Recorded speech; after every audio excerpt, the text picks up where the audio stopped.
Selamat pagi jemaat sekalian.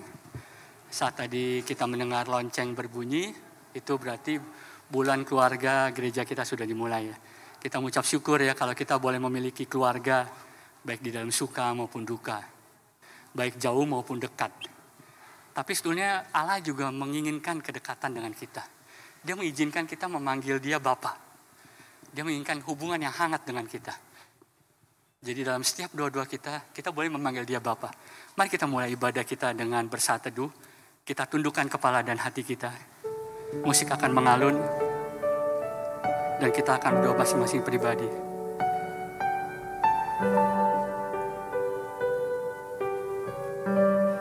Panggil dia Bapa.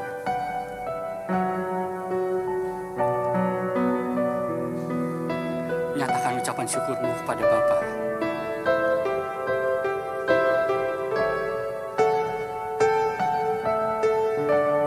Ungkapkan keluh kesahmu kepada Bapa.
Amin.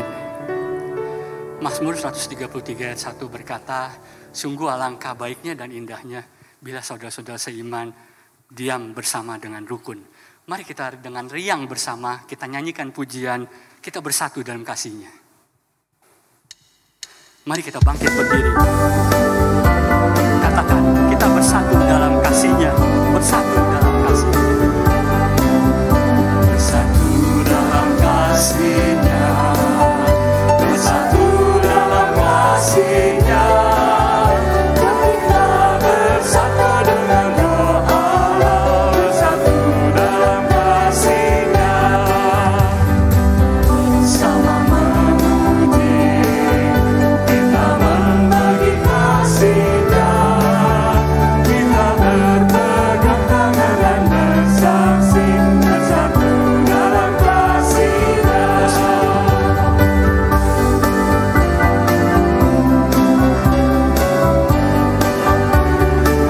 In the Lord. We are one in the bond of love. We are one in the bond of love. We have joined our spirit with the Spirit of God. We are one in the bond of love. Say lagi. We are one in the bond of love. We are one in the bond of love. We have joined our spirit with the Spirit of God. We are one in the bond of love. We have joined our spirit with the Spirit of God. We are one in the bond of love. Khotbah akan disampaikan oleh Pendeta Chandra. Jemaat yang dikasihi Tuhan, pertolongan kita dalam ibadah hari ini adalah dalam nama Tuhan yang menciptakan langit dan bumi dan yang memelihara umatnya untuk selama-lamanya. Kiranya turun atas jemaat sekalian anugerah dan damai sejahtera dari Allah Bapa dan Tuhan kita Yesus Kristus serta dalam persekutuan dengan Roh Kudus. Gloria Patri, Allah Maha Kuasa. Allah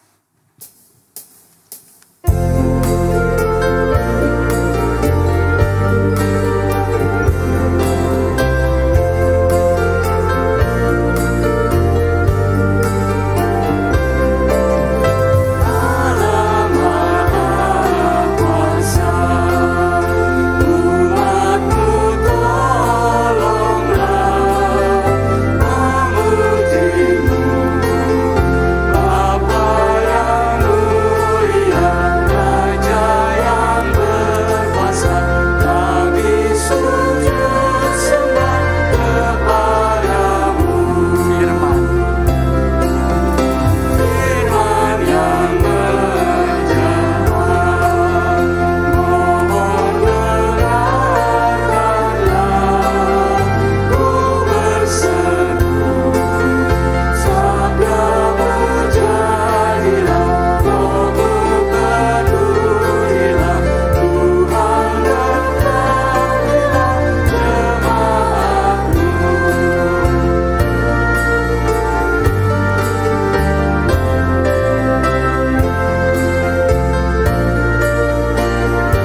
melanjutkan ibadah ini dengan penuh kerendahan hati dengan menaikkan doa permohonan pengakuan dosa. Namun dengarkanlah ayat pengakuan dosa yang diambil dari 1 Yohanes 2 ayat 12 sampai 17. Aku menulis kepada kamu, hai anak-anak, sebab dosamu telah diampuni oleh karena namanya. Aku menulis kepada kamu, hai bapak-bapak, karena kamu telah mengenal Dia yang daripada mulanya. Aku menulis kepada kamu, hai orang-orang muda, karena kamu telah mengalahkan yang jahat. Aku menulis kepada kamu, hai anak-anak, karena kamu telah mengenal Bapa. Aku menulis kepada kamu, hai bapak-bapak, karena kamu telah mengenal Dia yang daripada mulanya. Aku menulis kepada kamu, hai orang-orang muda, karena kamu kuat dan firman Allah diam di dalam kamu, dan kamu telah mengalahkan yang jahat. Janganlah kamu mengasihi dunia dan apa yang ada di dalamnya. Jikalau orang mengasihi dunia, maka kasih Allah dan Bapa tidak ada di dalam orang itu, sebab semua orang ada di dalam dunia, yaitu keinginan daging dan keinginan mata serta keangkuhan hidup, bukan berasal dari Bapa melainkan dari dunia. Dan dunia ini sedang lenyap dengan keinginannya, tetapi orang yang melakukan kehendak Allah tetap hidup selama-lamanya. Sebelum Pendeta Chandra memimpin kita di dalam doa pengakuan dosa, mari kita masing-masing pribadi berdoa di dalam hati kita. Musik akan mengalun dan kita akan berdoa secara pribadi.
Kami seringkali masih duniawi. Pikiran kami seringkali masih berpusat pada hal-hal di dunia ini dan kami tidak mencari Tuhan lebih daripada kami mencari apa yang kami butuhkan dalam dunia ini. Dan kegagalan kami untuk tidak mengutamakan Kristus sama dengan kami memberhalakan dunia ini dan kami menjadikan apa yang ada dalam dunia ini sebagai Tuhan. Padahal kami telah percaya kepada Yesus, menerima Engkau sebagai Tuhan, Juru Selamat dalam kehidupan kami, yang itu berarti bahwa Engkau haruslah menjadi yang terutama, yang paling utama dalam kehidupan kami. Itulah sebabnya ketidaksetiaan kami di dalam mengikut Tuhan, oleh karena kami mengejar hal-hal yang duniawi, itu adalah dosa di hadapan Tuhan. Dan kami mengaku di hadapan Tuhan segala dosa dan pelanggaran kami, dan kami memohon ampun, memohon supaya Engkau boleh menolong kami, supaya kami tidak lagi hidup dikendalikan oleh dunia. Kami memang masih ada dalam dunia, kami masih berjuang dalam dunia ini. Kami membutuhkan banyak hal dalam dunia, tapi mampukan kami untuk tetap hidup hanya bagi Tuhan. Kami berdoa kepada Tuhan, memohon supaya kiranya ibadah ini menjadi sebuah wujud, sebuah bentuk dari komitmen kami untuk memberikan hidup kami kepada Tuhan, menjadikan Tuhan sebagai Raja dalam kehidupan kami. Kami mohon supaya Engkau berkenan kepada ibadah kami pada hari ini. Di dalam nama Kristus Yesus kami menaikkan doa, syukur, dan permohonan kami. Amin. Jemaat, saya undang berdiri. Saya akan membacakan 1 Yohanes pasal yang ketiga, pasal yang kedua, ayat 27 dan 28 dan 29 sebagai berita anugerah bagi jemaat sekalian. Demikian firman Tuhan. Maka sekarang anak-anakku, tinggallah di dalam Kristus, supaya apabila ia menyatakan dirinya, kita beroleh keberanian percaya dan tidak usah malu terhadap dia pada hari kedatangannya. Jikalau kamu tahu bahwa ia adalah benar, kamu harus tahu juga bahwa setiap orang yang berbuat kebenaran lahir daripadanya. Tuhan berkati jemaat sekalian. Silakan duduk jemaat sekalian. Mari kita meresponi berita anugerah yang telah mengingatkan kita bahwa kita harus hidup dalam kebenaran karena kita sudah dilahirkan dari Allah. Mari kita menaikkan pujian Ku Hidup Bagimu sebagai doa dan pernyataan dan komitmen kita. Yesus, Kau kebenaran yang menyelamatkan.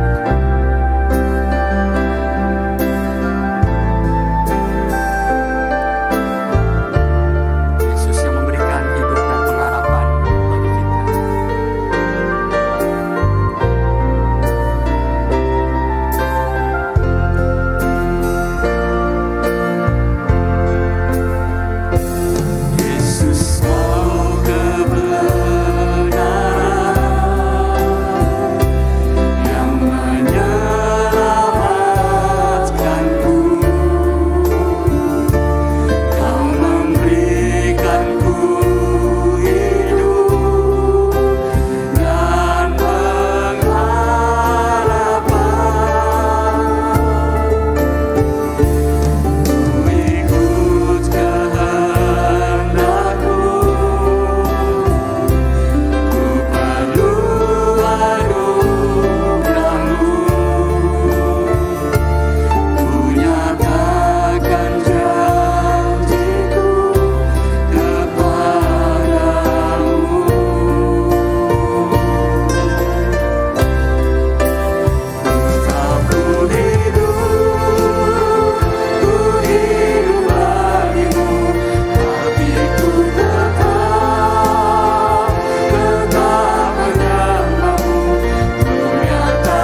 Saudara sekalian, kebaktian kita pada hari ini memperingati hari Pentakosta. Kita mengucap syukur kalau Roh Kudus boleh ada di tengah-tengah hidup kita. Dan kita akan mendengarkan firman Tuhan yang akan dibawakan oleh Pendeta Chandra. Kita menyiapkan hati kita naikkan pujian Allah Roh Kudus.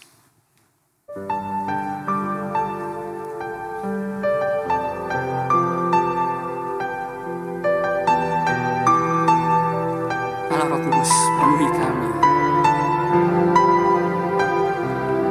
Rindu selalu dalam hidup.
Kami rindu Tuhan, Kau selalu dalam hidupku.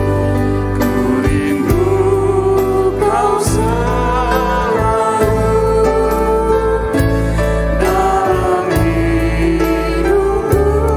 Dalam Roh Kudus, ubah hati kami Tuhan. Dalam Roh Kudus, ubah hatiku.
Di hadapan Tuhan kita berdoa.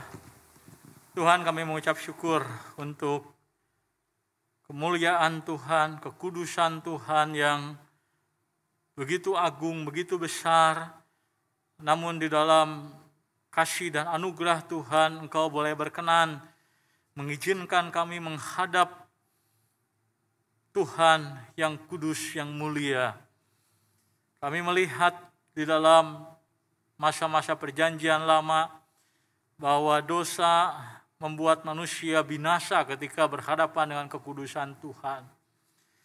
Tapi Alkitab mengingatkan kami karena darah Kristuslah, maka kami sekarang dapat beribadah kepada Tuhan dengan penuh keberanian tanpa takut dibinasakan oleh karena Engkau telah menyucikan kami, menjadikan kami sebagai umat Tuhan yang kudus. Namun kami menyadari bahwa kami pun dipanggil Tuhan bukan hanya menikmati kekudusan yang Tuhan sudah berikan, tapi menjalani kehidupan yang kudus setiap saat, setiap waktu, karena itulah jalan kehidupan kami yang Tuhan kehendaki. Kami berdoa supaya melalui pembelajaran firman Tuhan hari ini, kami boleh belajar mengenai panggilan Tuhan bagi kami yang indah dan mulia untuk boleh hidup dalam kekudusan. Kami menyerahkan jam pemberitaan firman Tuhan dalam tangan Tuhan, memohon pertolongan-Mu. Dalam nama Kristus Yesus kami berdoa dan mengucap syukur. Amin. Jemaat dipersilakan duduk.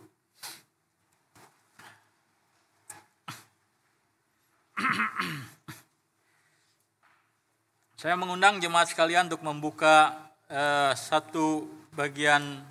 dua bagian firman Tuhan. Yang pertama kita akan membuka Injil Lukas pasal yang ketiga. Lukas pasal yang ketiga ayat yang ke-16. Kemudian 1 Korintus pasal yang ke-6 ayat 19 sampai 20. Tema firman Tuhan hari ini adalah The Holy Spirit and the Holy Temple, Roh Kudus dengan Bait Allah yang kudus. Topik mengenai Roh Kudus saya akan ambil dari Lukas 3 ayat 16. Dan aplikasi dari firman Tuhan hari ini mengenai panggilan untuk hidup kudus saya ambil dari 1 Korintus 6 ayat 19 sampai 20. Kita yang merupakan The Holy Temple of God. Kita akan lihat Lukas pasal 3 ayat yang ke-16, sebuah teks yang indah walaupun tidak selalu mudah untuk kita pahami. Lukas 3 ayat yang ke-16 saya akan membacakan, mohon jemaat boleh memperhatikan dan membacanya dalam hati. Demikian firman Tuhan. Yesus menjawab dan berkata kepada semua orang itu, aku membaptis kamu dengan air. Sama saya, Yohanes menjawab dan berkata kepada semua orang itu, sekali lagi, aku akan membaptis kamu dengan air, tetapi Ia yang lebih berkuasa daripadaku, menunjuk kepada Yesus, akan datang dan membuka tali kasutnya pun aku tidak layak. Ia, maksudnya Yesus, akan membaptis kamu dengan Roh Kudus dan dengan api. Jadi Yesus akan membaptis kamu, membaptis kita, membaptis orang-orang yang percaya, yang bertobat dengan Roh Kudus dan api. Mari kita lihat sekarang 1 Korintus pasal yang ke-6. Kita lihat 1 Korintus pasal yang ke-6 ayat 19 sampai dengan 20. Saya akan membacakan, mohon jemaat membacanya dalam hati, demikian firman Tuhan. Atau tidak tahukah kamu bahwa tubuhmu adalah bait Roh Kudus yang diam di dalam kamu? Roh Kudus yang kamu peroleh dari Allah, dan bahwa kamu bukan milik kamu sendiri. Sebab kamu telah dibeli dan harganya telah lunas dibayar. Karena itu muliakanlah Allah dengan tubuhmu. Jemaat yang dikasihi Tuhan, minggu pertama bulan Juni ini kita merayakan hari Pentakosta. Tetapi di minggu pertama bulan Juni ini juga kita mengawali bulan keluarga. Nah, kalau kita membaca, jemaat sekalian, mohon maaf. Nah, kalau kita membaca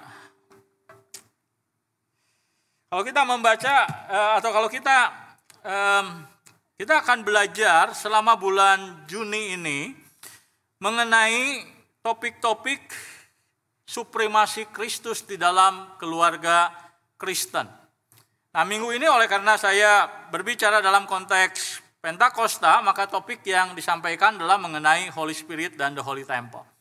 Tetapi di minggu yang kedua, nanti rekan saya, Mengil Henry akan menyampaikan mengenai keluarga, menjadi berkat dalam keluarga. sebuah panggilan yang sangat penting, menyadarkan kita bahwa panggilan kita bukan hanya menjadi berkat bagi orang-orang yang jauh, tapi juga bagi mereka yang terdekat dengan kita dalam keluarga kita sendiri. Dan kemudian di minggu ketiga, rekan saya Pendeta Antoni akan berbicara mengenai ajaran Tuhan Yesus mengenai pernikahan dan perceraian. Topik yang sangat signifikan oleh karena zaman semakin hari semakin mentoleransikan yang namanya hidup bersama tanpa pernikahan dan juga perceraian sebagai solusi dari banyak masalah rumah tangga yang tidak berhasil. Maka topik ini menjadi sangat signifikan untuk kita boleh pelajari waktu kita mengingat mengenai supremasi kehendak Allah, supremasi Kristus di dalam kehidupan keluarga Kristen. Dan di minggu yang keempat kita akan berbicara mengenai the godly family disampaikan oleh penginjil Ivan. Bagaimana keluarga yang berkenan, keluarga yang saleh, yang benar di hadapan Tuhan itu seperti apa. Dan kita berdoa supaya di masa bulan keluarga ini setiap jemaat Tuhan mengerti betul bahwa supremasi Kristus itu bukan hanya ada pada kehidupan pribadi, bukan hanya ada di gereja, tapi supremasi kedaulatan Tuhan itu harus ada dalam kehidupan keluarga kita. Dan saya berdoa kiranya kita boleh bertumbuh di dalam setiap pembelajaran firman Tuhan yang disampaikan lewat mimbar ini. Dan jemaat sekalian, hari ini kita akan berbicara mengenai Holy Spirit dan Holy Temple. Kalau kita membaca harian surat kabar minggu ini di media sosial, kita akan melihat satu trending topik yang cukup hangat dibicarakan, yaitu tentang hilangnya seorang anak muda, anak seorang gubernur di kota Bern, Swiss, hanyut di sebuah sungai. Kisah ini cukup mengharukan banyak orang, termasuk saya waktu melihat cuplikan-cuplikan dari keluarga yang kehilangan anak ini. Hati saya tersentuh oleh tayangan-tayangan yang diperlihatkan. Bagaimana orang tua yang kehilangan anak pernah satu kali, entah dalam acara apa, dirapihkan rambutnya dan seterusnya. Melihat tayangan-tayangan yang mengharukan tersebut, saya kira banyak hati orang, termasuk saya dan termasuk saudara yang juga barangkali melihat secara tidak sengaja dalam berbagai media sosial, hatinya tersentuh, hatinya tergerak, kita merasa kasihan. Tapi di sisi yang lain, saya kira mungkin saudara mengalami seperti saya juga.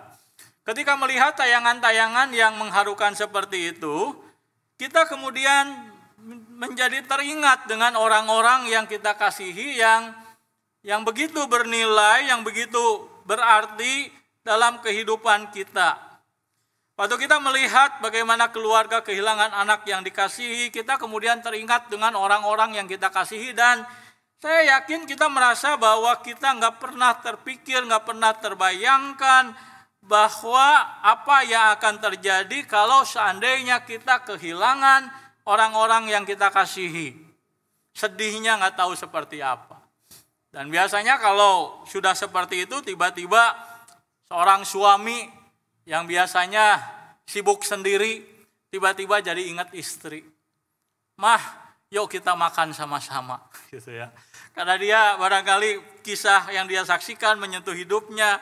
Tiba-tiba seorang istri yang melihat tayangan yang menyentuh hidupnya, kemudian tiba-tiba biasanya tidak pernah atau jarang memperhatikan suaminya pulang kerja biasa, tiba-tiba hari itu menjadi lebih spesial, disediakan makanan yang enak, yang menjadi kesukaan bagi suaminya.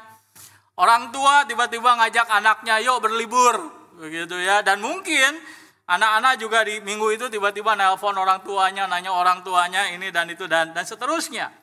Itu adalah reaksi yang normal waktu kita melihat sebuah tayangan yang mengharukan hati, yang membuat kita merasa bahwa orang-orang yang kita kasihi di sekitar kita adalah orang-orang yang penting dalam kehidupan kita, dan kita ingin memberikan yang terbaik, sesuatu yang terbaik kepada mereka. Walaupun apa yang kita lakukan temporari, ya mungkin hanya 1 minggu setelah peristiwa ini lewat, kita kembali menjadi the same individual, menjadi orang yang sama seperti sebelum kita menyaksikan tayangan yang menyentuh hati tadi. Jemaat sekalian, hari Pentakosta adalah hari yang istimewa sebenarnya bagi orang-orang percaya. Kenapa demikian? Karena hari Pentakosta adalah hari di mana kita mengingat pemberian Tuhan. Hadiah yang istimewa, sebuah gift yang sangat bernilai di dalam kehidupan orang percaya, yaitu Roh Kudus. Jemaat yang dikasihi Tuhan, kalau kita membaca Alkitab mulai dari Perjanjian Lama sampai Perjanjian Baru, saya yakin Ibu Bapak akan tahu bahwa peringatan Pentakosta bukan hanya dirayakan oleh orang-orang Kristen. Peringatan ini telah dirayakan oleh orang-orang Israel sejak Perjanjian Lama. Dalam hukum Taurat ada perintah untuk merayakan Pentakosta walaupun bukan istilah Pentakosta yang digunakan. Nah, di dalam Perjanjian Lama orang-orang Israel diajari oleh Tuhan untuk apa? Untuk mereka selalu mengingat Tuhan sebagai sumber pemberi berkat anugerah dalam kehidupan bangsa Israel. Maka bangsa Israel setiap kali mereka akan memanen hasil usaha mereka, kebanyakan di antara mereka bekerja sebagai seorang pekebun atau pekerja petani. Dan ketika masa panen tiba, di minggu pertama ketika mereka akan memanen, Tuhan memerintahkan mereka memperingati hari yang disebut kemudian dengan istilah Pentakosta. Kenapa hari ini perlu diperingati? Untuk menyadarkan mereka bahwa berkat yang mereka miliki, kesuksesan yang mereka dapatkan, apa yang mereka telah sebut keberhasilan. Mungkin mereka berusaha, mereka bekerja, mereka menanam, mereka kemudian menyiram, mereka kemudian memelihara tanah dan sebagainya, menghasilkan hasil yang berlimpah ruah. Nah, melalui peringatan Pentakosta, minggu pertama ketika mereka memanen itu, mereka diingatkan bahwa sesungguhnya kesuksesan, keberhasilan mereka di dalam jerih lelah mereka, itu bukan semata-mata kemampuan mereka, tapi datang dari Tuhan. Nah, sama seperti kita di zaman sekarang, kita seringkali mengacungi jempol kepada orang-orang yang sukses dalam hidupnya. Apalagi di masa pandemi, misalnya kita melihat ada banyak orang bangkrut, dia bertahan. Kita bilang hebat kamu. Orang lain gak bertahan, kamu bertahan. Kita lihat misalnya ada orang tertentu di mana dalam studi banyak yang gagal, tapi dia berhasil. Kita bilang hebat anak kamu. Gak seperti yang lain. Yang lain gagal, kamu berhasil. Nah, tetapi orang-orang Israel, kalau mereka hidup seperti zaman sekarang, nah mereka selalu diingatkan di setiap kali mereka meraih keberhasilan bahwa berkat itu datang dari Tuhan. Bahwa keberhasilan mereka, kesuksesan mereka itu dari Tuhan. Maka kemudian mereka merayakan Pentakosta. Sebuah peringatan yang baik sekali yang dilakukan oleh orang Israel di dalam Perjanjian Lama. Tetapi dalam Perjanjian Baru Tuhan mengajarkan kepada kita sebuah makna yang lebih dalam dari hari Pentakosta. Dalam Perjanjian Lama Tuhan mengajar bangsa Israel supaya mereka menyadari Tuhan itu adalah sumber dari berkat yang mereka terima sehingga mereka bisa survive, mereka bisa bertahan, mereka bisa sukses, menikmati dunia ini, menikmati kehidupan mereka. Tetapi di dalam Perjanjian Baru diperlihatkan oleh Alkitab bahwa Tuhan memberikan kepada manusia berkat yang jauh lebih bernilai, jauh lebih berharga daripada berkat jasmani dalam dunia ini. Berkat jasmani dalam dunia ini penting nggak penting? Untuk apa? Untuk membuat kita survive dalam dunia ini, menikmati kebahagiaan selama masa hidup 70 tahun, 80 tahun, 90 tahun. Tetapi berkat dalam dunia ini nggak cukup dibandingkan dengan kekekalan yang akan kita masuki setelah kematian. Orang bisa hidup nyaman dalam dunia ini, orang bisa sukses, bisa berhasil, orang bisa punya ini, punya itu, orang bisa punya prestasi segudang, orang bisa punya tabungan yang dia rasa mencukupi untuk 7 turunan, kalau dia sanggup mungkin dia bisa. Tetapi kalau orang tidak punya jaminan untuk kehidupan setelah kematian, apa gunanya semua yang dia miliki dalam dunia ini? Itu yang Tuhan Yesus katakan kepada seorang kaya, kerja keras dalam dunia, nabung, sudah punya lumbung satu penuh dengan hasil tani, nggak cukup, pengen lumbung 2, pengen lumbung 3, terus bekerja keras mempersiapkan masa depannya, bagus nggak? Bagus. Tetapi Tuhan Yesus bilang apa? Kamu bodoh. Kenapa kamu bodoh? Karena apa yang kamu kumpulkan dalam dunia ini tidak memberi jaminan kepada kamu untuk dunia yang akan datang. Maka manusia membutuhkan bukan hanya sebuah jaminan akan dunia ini, tapi sebuah jaminan dalam kekekalan. Dan itulah yang Tuhan berikan di dalam hari Pentakosta ketika Roh Kudus turun. Roh Kudus diberikan kepada jemaat Tuhan, kepada orang-orang percaya. Inilah hadiah yang besar. Ini adalah sebuah gift yang luar biasa. Ini adalah sebuah pemberian yang berharga dibanding semua pemberian apapun yang kita dapatkan dari Tuhan di dunia ini. Cuma jangan dikasihi Tuhan, Tuhan gak selalu memberikan kepada kita sama berkat dalam dunia ini.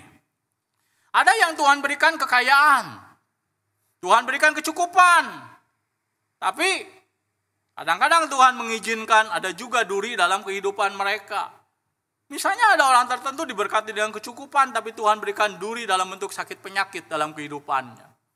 Ada orang tertentu diberikan Tuhan, misalnya diizinkan Tuhan duri dalam bentuk apa? Rumah tangganya nggak utuh, rumah tangganya disfungsional. Tapi Tuhan mengaruniakan kepada anak daripada keluarga ini, anak-anak yang berbakat, anak-anak yang membanggakan, anak-anak yang potensial. Tuhan tidak selalu memberikan berkat dalam dunia ini berkat yang sama. Itu bukan hal yang prinsipil, itu bukan hal yang signifikan, bagi kita penting. Tapi Tuhan tahu kebutuhan kita, Tuhan tahu, Tuhan punya rencana dalam kehidupan kita, maka Tuhan memberikan kepada manusia berkat dalam dunia ini sesuai dengan rencana dan panggilan Tuhan. Tetapi untuk hal yang paling fundamental, hal yang paling penting, hal yang paling dibutuhkan oleh manusia, Tuhan memberikan kepada mereka sama. Apa itu?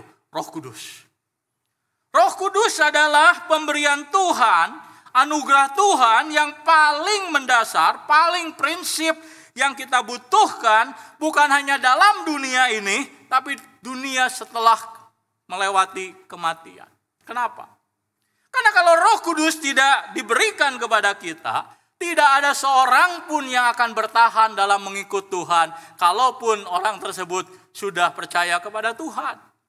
Yesus mati bagi kita menyelesaikan dosa-dosa kita. Ya, itu pasti.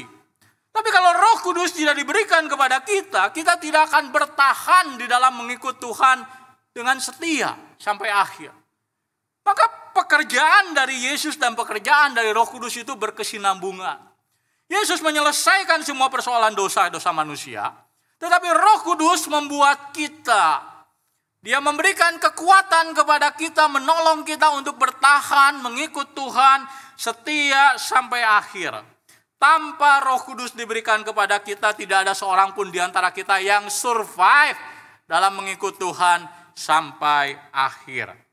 Itulah sebabnya maka tadi saya mengatakan bahwa Roh Kudus adalah pemberian yang sangat bernilai, sangat berharga bagi kita. Walaupun seringkali kita nggak menganggapnya bernilai dan menganggapnya berharga. Itu masalah kita. Dan itulah sebabnya maka seringkali kita merasa bahwa kalaupun Tuhan sudah memberikan kepada kita Roh Kudus, tapi karena Tuhan tidak memberikan kepada kita apa yang orang lain dapatkan, kita seringkali merasa bahwa Tuhan tidak fair dengan kehidupan kita. Padahal apa yang diberikan yang terbaik dari Tuhan yang paling mendasar fundamental sudah diberikan, yaitu Roh Kudus. Pertanyaannya, kenapa janji tentang pemberian Roh Kudus bagi kita itu penting? Nah, kita akan belajar dari apa yang Yohanes Pembaptis katakan kepada kita tentang Roh Kudus ini. Yohanes Pembaptis adalah seorang tokoh yang istimewa. Dia lahir secara istimewa. Dari seorang ayah dan ibu yang tidak mungkin melahirkan, dia tumbuh menjadi seorang istimewa, dan dia melayani dengan istimewa. Kita membaca, kalau kita mau bandingkan dengan orang-orang di zaman sekarang, Yohanes Pembaptis barangkali kita bisa setarakan dengan siapa? Dengan kelompok orang-orang yang disebut kaum revivalis. Orang-orang yang menjadi tokoh kebangunan rohani. Dan kita membaca di dalam Alkitab bagaimana Yohanes Pembaptis dipakai Tuhan memberitakan sebuah pesan yang sederhana. Bertobatlah, Kamu nggak bertobat, ada penghukuman Allah yang menantikan kamu. Dan Tuhan bekerja dalam diri Yohanes Pembaptis sehingga banyak orang datang mau mendengarkan khotbah dia dan banyak orang kemudian bertobat dan dibaptis dengan air. Tetapi ada juga banyak orang yang datang bukan untuk bertobat, bukan untuk mendengarkan dia, tapi untuk ngetes dia, pengen tahu apakah dia benar nabi sejati ataukah bukan. Dan mereka lah yang kemudian bertanya-tanya, apakah engkau adalah Mesias? Kenapa dia tanya seperti itu? Karena di dalam pemahaman orang-orang percaya pada abad pertama Masehi, Mesias itu akan menyelesaikan dosa manusia. Mesias itu akan menolong manusia keluar bukan hanya dari perbudakan yang bersifat politis, tetapi perbudakan yang bersifat spiritual terkait dengan dosa. Makanya ketika mereka melihat Yohanes Pembaptis ini membaptis orang sebagai simbol bahwa orang yang bertobat dibaptiskan, mereka bertanya, apa hakmu melakukan itu? Siapa engkau? Apa engkau Mesias? Dan kemudian Yohanes memberikan jawaban yang sangat penting kepada orang-orang yang bertanya kepada dia. Bahwa dia bukan Mesias, dia adalah orang yang dikatakan dalam perjanjian lama berseru-seru di padang berantara mempersiapkan jalan bagi Tuhan. Dia mempersiapkan jalan bagi Mesias, tapi dia bukan Mesias. Dan Yohanes mengatakan, kalau Mesias datang, apa yang akan dia lakukan? Dia akan melakukan apa yang dia nggak bisa lakukan. Apa yang tidak bisa dilakukan oleh Yohanes? Membersihkan manusia dari dosa, nggak bisa. Dia nggak bisa melakukan itu. Dia hanya bisa memperlihatkan melalui sebuah simbol apa yang akan terjadi ketika seseorang bertobat. Maka Allah akan membersihkan orang tersebut dari dosa, maka orang tersebut dibaptiskan, dikucurkan air, simbol sebagai baptisan. Nah, hari ini akan ada baptisan. Hari ini ada anak yang dibaptiskan, ada jemaat dewasa yang dibaptiskan. Ketika saya membaptiskan seorang, saya menuangkan air, itulah simbol bahwa orang tersebut sudah dibersihkan dari dosa. Tetapi bukan saya, bukan Yohanes Pembaptis yang melakukan pembersihan dosa. Yang melakukan pembersihan dosa adalah Allah sendiri. Adalah Mesias, adalah Yesus. Melalui apa? Melalui kematian dia. Dan Yohanes mengatakan sebuah kalimat yang penting, kalau ia datang, ia akan membaptis kamu, bukan seperti saya hanya membaptis dengan air, ia akan membaptis kamu dengan Roh Kudus dan api. Nah, pernyataan ini memang membuat banyak orang bingung dan jadi perdebatan. Sebagian orang berkata, dibaptis dengan Roh Kudus dan api, artinya orang menerima Roh Kudus dan orang yang menerima Roh Kudus akan berbahasa roh. Artinya dibaptis dengan Roh Kudus, dengan api itu adalah orang-orang yang menerima berkat kedua, bukan hanya berkat keselamatan, disebut sebagai second blessing, yaitu berkat Roh Kudus yang membuat mereka bisa berbahasa roh. Nah, ini salah satu pemahaman yang tidak tepat ketika membaca apa yang disampaikan oleh Yohanes Pembaptis. Nah, kalau kita membaca Alkitab, kita akan belajar dua makna dari perkataan Yesus mengenai apa artinya ketika Yesus berkata, aku akan membaptis kamu dengan Roh Kudus dengan api. Nah, kalau kita membaca Injil Lukas, kemudian baca juga Kisah Para Rasul, kita akan tahu bahwa apa yang Yohanes katakan, kalau Yesus datang, setelah Yesus datang, dia akan membaptis kamu dengan Roh Kudus dan api. Itu menunjuk kepada hari Pentakosta. Hari Pentakosta itu hari apa? Hari di mana ketika Roh Kudus diberikan, ketika Roh Kudus dicurahkan kepada umat Tuhan, kepada gereja, di hari itulah terjadi perubahan yang signifikan di dalam kehidupan umat Tuhan, dalam kehidupan jemaat Tuhan. Sebelum murid-murid Tuhan menerima, sebelum di hari Pentakosta, mereka adalah umat-umat Tuhan yang serba terbatas. Mereka berkumpul di ruang-ruang tertutup, mereka takut dengan orang banyak, memiliki begitu banyak kelemahan seperti Petrus misalnya. Petrus orang yang berani tapi seringkali salah mengerti. Dia orang yang berani tapi salah paham terus. Bahkan dia pernah mau menghalangi Yesus untuk mati di atas kayu salib. Dia pernah mau meninggalkan pelayanan dia sampai Tuhan memanggilnya kembali di Danau Galilea. Nah, orang-orang sebelum Roh Kudus dicurahkan, mereka hidup di dalam segala keterbatasan, kekurangan, sehingga mereka tidak mungkin menjadi umat Tuhan yang mampu memenuhi panggilan Tuhan atas mereka. Panggilan Tuhan yang mana? Tuhan berkata kepada murid-murid Tuhan, pergilah, jadilah saksi Tuhan, mulai dari Yerusalem, Yudea, Samaria, sampai ujung bumi. Bagaimana itu bisa terjadi? Boro-boro menjadi saksi Tuhan. Menjelaskan firman Tuhan saja tidak mampu. Mereka selalu salah. Maka kemudian di hari Pentakosta, Allah mengaruniakan Roh Kudus kepada umat Tuhan, kepada gereja. Memenuhkan apa yang Tuhan janjikan bahwa Roh Kudus akan diberikan kepada jemaat Tuhan. Maka muncul simbol dalam bentuk lidah-lidah api. Dan lidah-lidah api itu menandakan apa yang dinubuatkan, disampaikan oleh Yohanes telah terjadi. Bahwa Roh Kudus dicurahkan, Roh Kudus diberikan, maka ada sesuatu yang terjadi. Yang berubah adalah apa? Orang percaya dari mereka yang tidak mampu melayani Tuhan, memenuhi panggilan mereka di dalam melayani Tuhan. Di hari itu mereka diubahkan Tuhan, dimampukan Tuhan untuk menjadi orang-orang percaya yang mampu memenuhi panggilan Tuhan atas mereka. Itulah arti daripada dibaptis dengan Roh Kudus dan dengan api. Ini menunjuk kepada karya Roh Kudus dalam gereja. Dalam gereja untuk apa? Untuk memampukan mereka memenuhi panggilan Tuhan, melaksanakan misi agung Tuhan bagi orang-orang percaya. Menjadi saksi Tuhan yang benar sampai ujung-ujung bumi. Nah, itu adalah arti atau makna yang pertama dari dibaptis dengan Roh Kudus dan api. Ini adalah karya Tuhan yang terjadi di dalam atau karya Tuhan bagi gereja, bagi jemaat. Tapi di sisi yang lain, istilah dibaptis dengan Roh Kudus dan api itu memiliki arti, juga bisa memiliki arti. Ini menunjuk kepada karya Roh Kudus di dalam diri kehidupan orang percaya. Jemaat sekalian, apa sih arti daripada dibaptiskan? Hari ini kita menyaksikan akan ada pembaptisan. Waktu saya berkata, saya memanggil seseorang, misalnya A maju. Saya membaptiskan engkau dalam nama Bapa, Anak, dan Roh Kudus. Artinya apa? Istilah dibaptiskan. Membaptiskan. Artinya saya mewakili Tuhan. Saya mewakili Tuhan dan gereja Tuhan menyatakan bahwa orang yang percaya Tuhan ini telah dipersatukan dengan Allah Tritunggal. Itu artinya dibaptiskan. Nah, dalam gereja mula-mula, jemaat sekalian, orang itu biasanya berbeda seperti di zaman sekarang, orang itu biasanya percaya Tuhan dulu baru dibaptiskan kemudian. Bisa 6 bulan, bisa 1 tahun kemudian. Tapi di gereja mula-mula di abad pertama Masehi, pada umumnya baptisan itu dilakukan bersamaan ketika orang bertobat.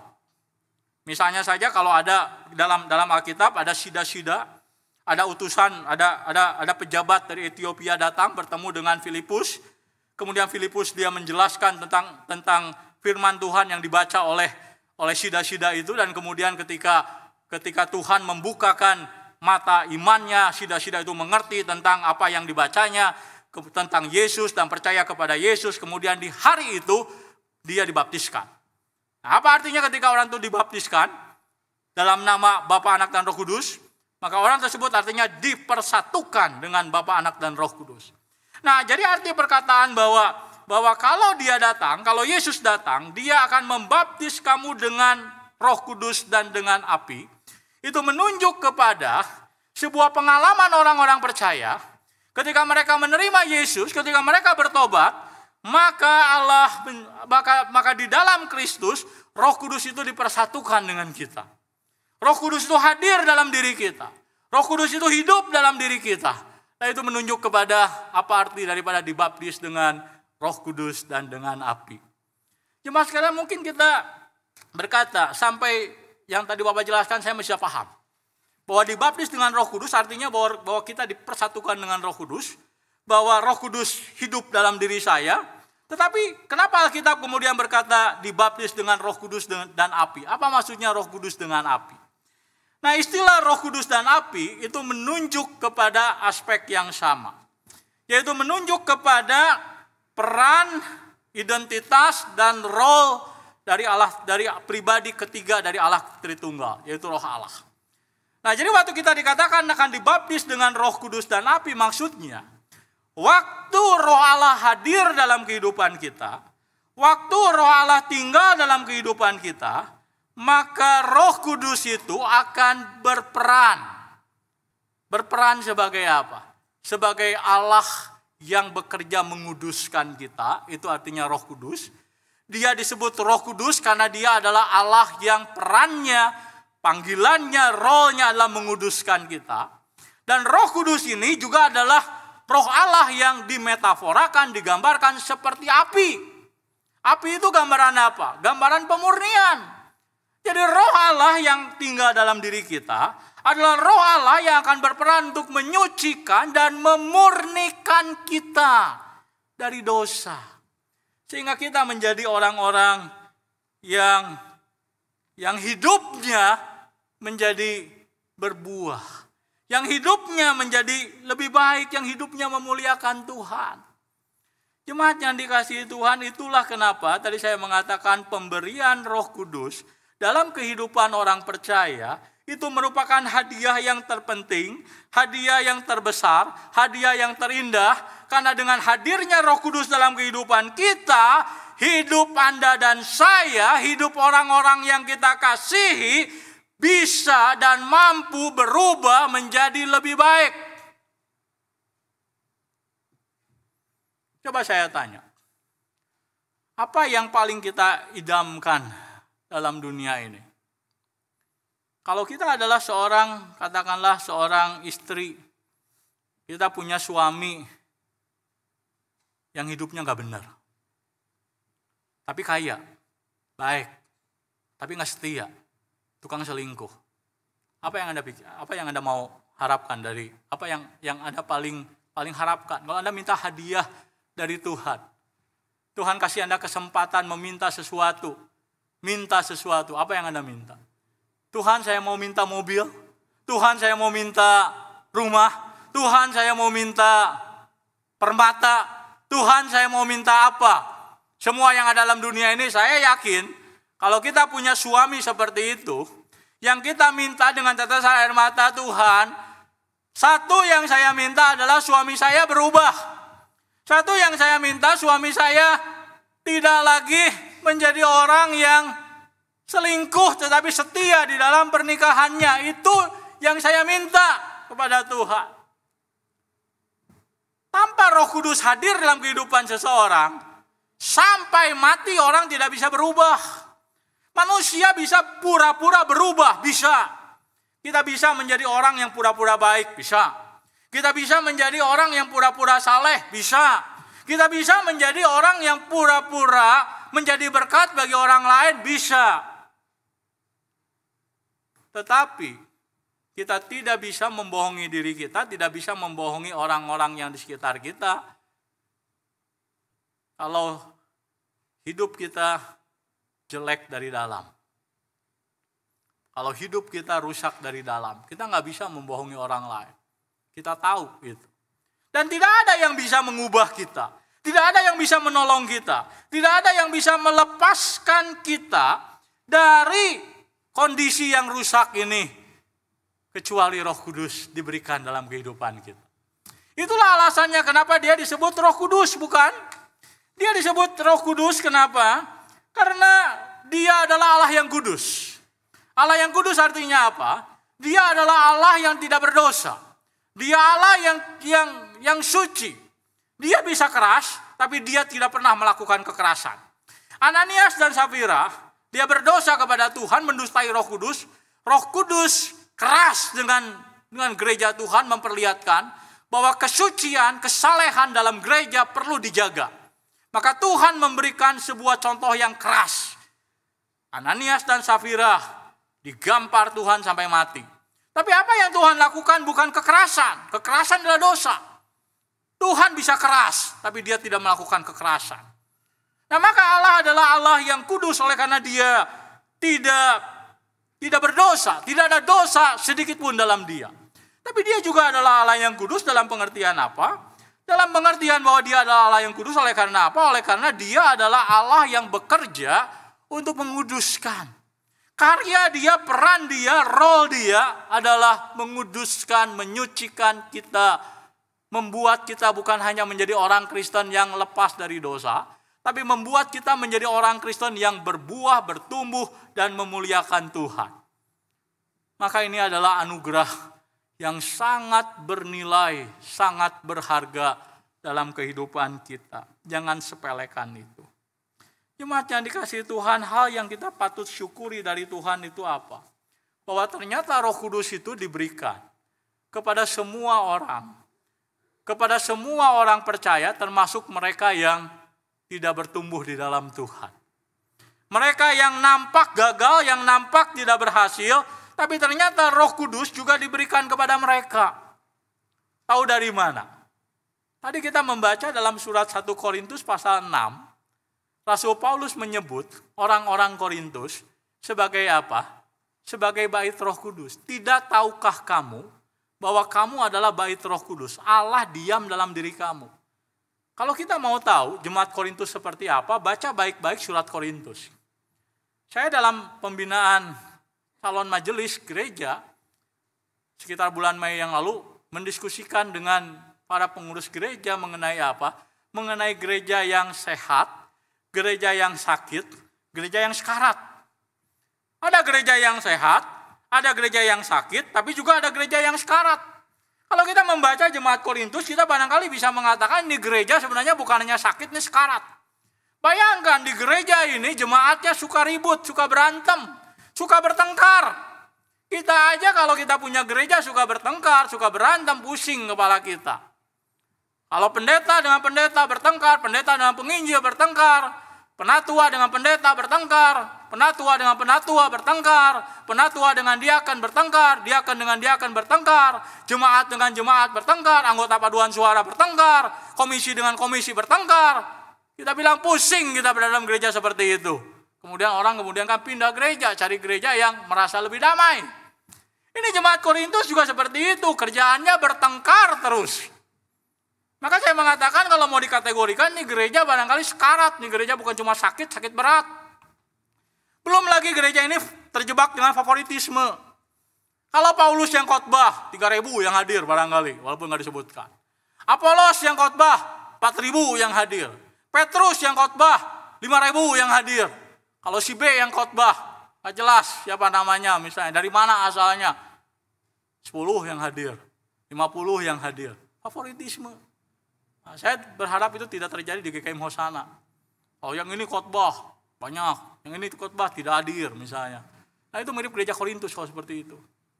Di gereja Korintus bahkan terjadi bagaimana jemaat itu terlibat di dalam yang namanya percabulan. Nah di dalam kehidupan masyarakat Yunani Romawi mereka itu biasa, gitu ya. Kalau orang itu cukup kaya, mereka beli banyak budak. Dan di antara budak-budak yang dibeli ada budak-budak tertentu yang kaya. Ada budak-budak tertentu yang cantik, ada budak-budak tertentu yang tampan, tapi mereka menjadi budak. Dan kebiasaan daripada orang Yunani Romawi adalah mereka terbiasa berhubungan intim, berhubungan seks, berhubungan suami istri. Dengan siapa? Dengan budak-budak yang mereka beli, yang ganteng, yang tampan, yang perkasa, yang bisa menyenangkan mereka. Itu menjadi bagian daripada kehidupan moralitas yang rusak di zaman pada waktu itu. Dan ketika mereka menjadi orang-orang percaya, Rasul Paulus berbicara keras kepada orang-orang Kristen di kota Korintus, bahwa mereka itu adalah bait Roh Kudus. Kamu nggak bisa lagi hidup dalam percabulan, tubuhmu adalah milik Tuhan. Kamu nggak bisa lagi hidup sama seperti itu, maka Paulus menegur mereka dengan keras. Supaya mereka nggak hidup lagi seperti itu. Maka saya katakan bahwa jemaat ini adalah jemaat kalau mau dibilang bukan cuma sakit nih sekarat. Tapi kepada jemaat yang seperti ini, Paulus masih menyebut mereka sebagai apa? Orang-orang kudus. Orang-orang yang dikuduskan dan dipanggil menjadi orang kudus. Artinya apa? Mereka adalah orang-orang yang di dalam segala kebejatan, kerusakan, keparahan, sakit yang parah, yang hampir sekarat ini, Roh Kudus hadir dalam gereja mereka. Dan karena Roh Kudus hadir dalam gereja mereka, masih ada harapan untuk mereka berubah, untuk mereka bertumbuh, untuk mereka bertobat. Itu masih bisa terjadi. Dan itulah maka Paulus kemudian mengingatkan mereka, menegur mereka dengan keras. Memberikan kepada mereka disiplin, menyampaikan khotbah-khotbah, surat-surat yang keras kepada mereka. Supaya mereka bertobat. Masih ada harapan karena Roh Kudus hadir dalam diri mereka dan mereka masih bisa untuk bertobat. Jemaat yang dikasihi Tuhan, kalau kita memperhatikan perdebatan mengenai isu di Amerika, salah satu isu yang diperdebatkan adalah isu tentang aborsi. Ada dua kelompok orang yang mereka berbeda pandangan. Kelompok yang pertama namanya kelompok pro-life. Pro-life ini bukan merek susu ya, bukan. Ya, pro-life ini kelompok orang yang anti aborsi. Mereka melarang, menentang aborsi. Tapi ada lagi satu kelompok itu namanya kelompok pro-choice. Nah, mereka melegalkan, mereka menganggap aborsi adalah hak daripada ibu, daripada wanita. Nggak punya hak untuk dilarang-larang. Salah satu argumentasi daripada kelompok pro-choice itu apa? Mereka berkata, saya memiliki tubuh saya. I own my own body. Negara nggak perlu atur tubuh saya. Gereja nggak perlu atur tubuh saya. Apa yang ada di perut saya milik saya. Apa yang ada pada diri saya terserah saya. Mau diaborsi, mau dipertahankan, ataupun tidak, itu adalah milik saya. Di mana persoalan daripada pandangan seperti ini? Kalau kita membaca apa yang Rasul Paulus katakan di dalam 1 Korintus pasal yang ke-6 ayat 19-20, Rasul Paulus mengajar kepada kita sebuah prinsip yang sangat penting. Paulus mengingatkan bahwa ingat satu ini, jangan lupa apa itu, bahwa kamu adalah bait Roh Kudus, bahwa Allah, bahwa Kristus telah membeli kamu, telah membayar kamu dengan harga yang mahal, kamu bukan lagi milikmu sendiri. Itu yang Rasul Paulus katakan. Itu yang Alkitab katakan. Tubuhmu bukan milikmu, hidupmu bukan milikmu lagi.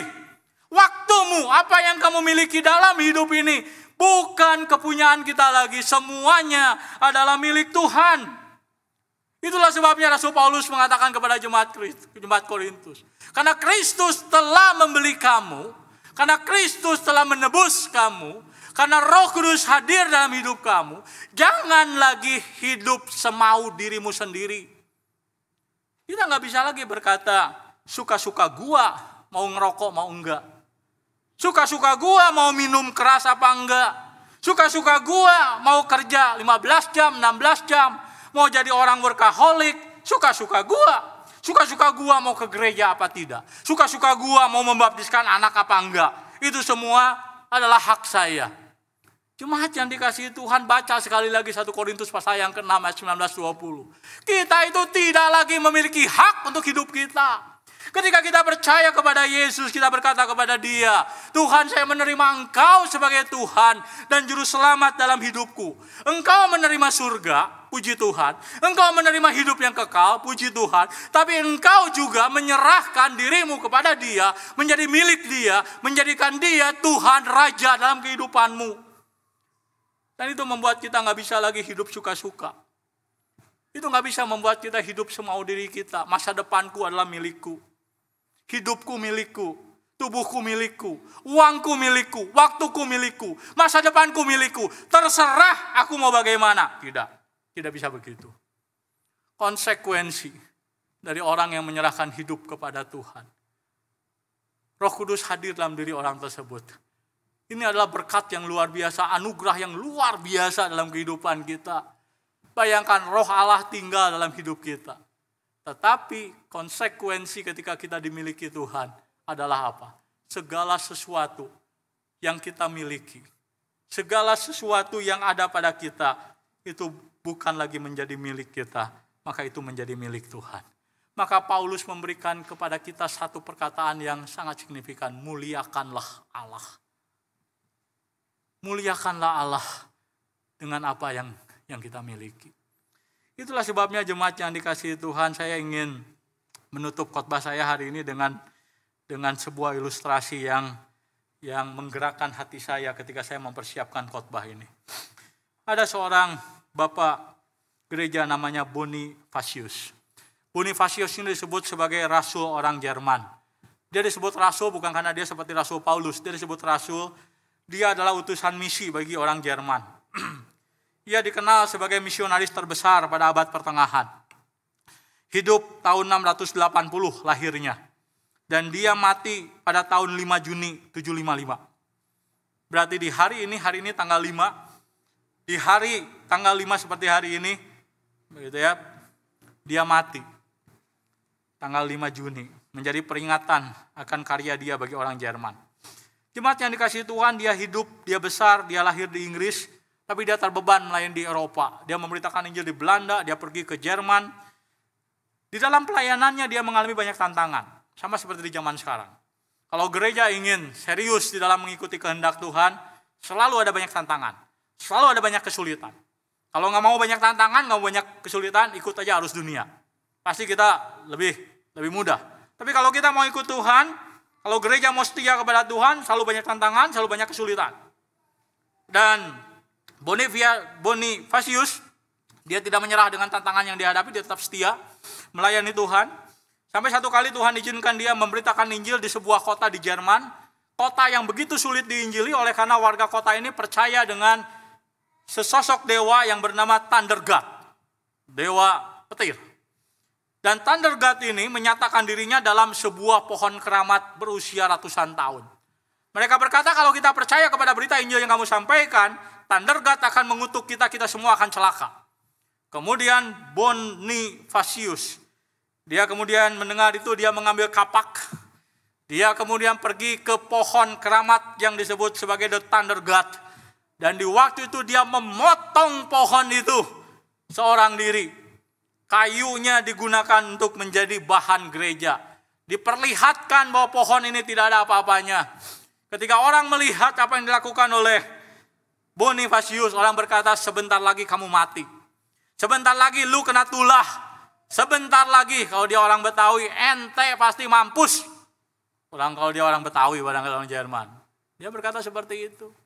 Tapi ditunggu seminggu, tidak ada sesuatu yang terjadi. Ditunggu 2 minggu, nggak ada sesuatu yang terjadi. Ditunggu sebulan, nggak ada sesuatu yang terjadi. Sampai Bonifacius, dia seperti Elia menantang, tunjukkan di mana kehebatan Allahmu.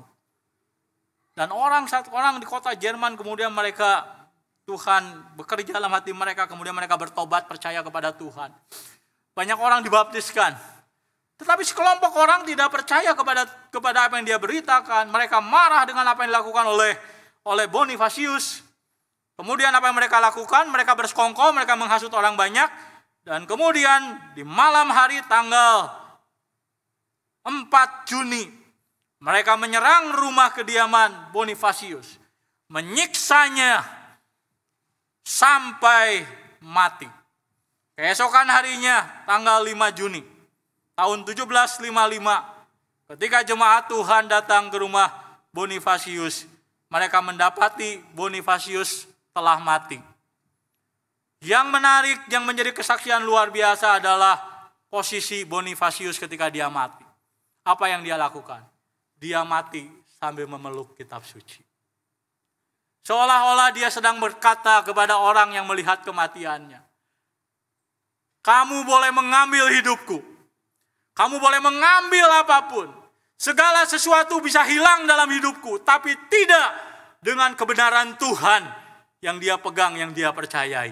Yang akan dia pegang sampai kapanpun, bahkan sampai mati. Itulah teladan yang luar biasa dari Bonifacius. Bukankah Anda dan saya dipanggil Tuhan untuk melakukan hal yang sama? Memiliki komitmen kepada Tuhan sampai mati setia kepada Dia. Tapi bagaimana kita bisa sampai mati setia kepada Dia? Karena kita menyadari dalam keberdosaan, dalam keterbatasan, dalam ketidakbertumbuhan iman kita, seringkali jangankan memilih Tuhan dengan hidup kita, memilih Tuhan dengan hal-hal sepele pun kita gagal. Kabar baiknya adalah seperti yang firman Tuhan katakan hari ini. Roh Kudus diberikan dalam hidup Anda dan saya. Dan karena Roh Kudus ada dalam hidup kita, Roh Kudus akan bekerja. Dia akan membersihkan kita. Kalau kita adalah seperti ranting yang tidak bisa berbuah, maka Roh Kudus akan membersihkan kita, sehingga kita bukan hanya sekedar menjadi ranting yang bersih, tapi menjadi ranting yang berbuah. Anda tidak akan lagi menjadi suami yang kurang ajar, yang tidak setia, yang brengsek. Anda tidak akan lagi menjadi istri egois, peduli dengan diri sendiri, tidak peduli dengan keluarga. Anda tidak lagi menjadi orang tua yang jahat, orang tua yang mengabaikan anak. Anda tidak akan lagi menjadi anak-anak yang kurang ajar, yang melupakan orang tuanya. Anda akan menjadi orang-orang percaya yang dapat memuliakan Tuhan. Tetapi, jemaat sekalian, kualitas hidup yang seperti ini tidak muncul dengan sendirinya. Roh Kudus memberikan kepada kita kekuatan yang dibutuhkan untuk kita bisa berubah dan berbuah. Tapi Roh Kudus tidak mau bekerja memaksa kita melakukan sesuatu yang kita tidak inginkan. Maka Roh Kudus juga bekerja dalam kehidupan orang-orang percaya untuk apa? Memberikan kepada kita keinginan. Tetapi Roh Kudus juga menuntut adanya komitmen dari orang-orang percaya untuk apa? Untuk hidup melawan dosa. Hidup menentang dosa. Hidup menyalibkan daging. Tidak hidup hanya bagi diri sendiri. Tidak hidup hanya mementingkan diri sendiri. Itu panggilan kita. Di luar Roh Kudus kita nggak mungkin melakukan apa yang Tuhan minta. Menyalibkan daging. Siapa yang mampu melakukan itu? Tapi dengan Roh Kudus diberikan kepada kita, kita bisa menjadi orang-orang yang mampu melakukan apa yang Tuhan minta kepada kita. Di hari Pentakosta, murid-murid Tuhan diminta memberitakan Injil sampai ujung bumi. Nggak mampu mereka. Tapi ketika Roh Kudus, maksud saya sebelum hari Pentakosta mereka diminta melakukan itu, mereka nggak mampu. Tapi ketika hari Pentakosta Roh Kudus diberikan, mereka mampu melakukan apa yang Tuhan kehendaki. Kita diminta menyalibkan daging. Kita diminta hidup mengikuti jalan Tuhan, mengikuti teladan Tuhan. Nggak mampu kita melakukan itu. Tapi ketika Roh Kudus diberikan dalam hidup kita, Dia hadir, Dia memimpin diri kita, kita mampu melakukan apa yang Tuhan perintahkan. Itulah hadiah yang indah yang Tuhan berikan kepada kita di hari Pentakosta, sekitar 2000 tahun yang lalu. Roh Kudus yang hadir dalam diri kita. Kiranya Tuhan memberkati jemaat sekalian. Mari kita berdoa. Bapa dalam kerajaan surga, kami menyerahkan sekali lagi untuk jemaat Tuhan dalam tangan Tuhan. Kiranya setiap jemaat Tuhan mereka boleh betul-betul mengerti panggilan Tuhan terhadap kehidupan mereka. Dan juga mereka boleh menyadari kehadiran Roh Kudus yang indah, yang ajaib, yang mampu membuat mereka untuk menjadi orang-orang percaya yang berubah dan bertumbuh. Kiranya anugerah Tuhan menaungi jemaat Tuhan. Dalam nama Kristus Yesus kami berdoa dan mengucap syukur. Amin. Saya persilakan untuk Pak Felix memimpin dalam pengakuan iman. Setelah itu saya akan.